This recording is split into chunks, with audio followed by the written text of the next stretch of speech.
Ayan. Tapos ito pa. Maglalagay na po tayo. Ang pinaikot-ikot po natin yung washing machine. Punta na po tayo sa ating ibang gawain. Tara na, iikot ko po kayo sa aking bahay.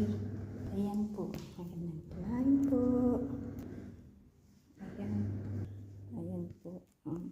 Sala sa taas. Ayan po. Ang kwarto ng aming sir. Malinisan ko na po yan. Tapos dito po sa kabila. Ayan po. Papunta po tayo sa labas. Ayan.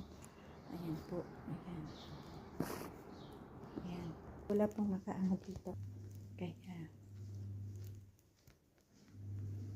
Kaya nagagawa ko po yung gawain ko. Ayan. Flex ko. Ayan. Dito po sa isang kwarto. Ayan pong tanawin dyan sa likod. Ayan. Ayan po. Ayan. Ayan. Pababa na po tayo. O, diba? Ang ganda na mga view. Sa ala na po tayo. Ayan, naglilinis po ako. Diyan po. Sa ala na. Ayan, makintab na. Oh, malinis na, diba? Bagong map lang yan. Ayan. Ayan.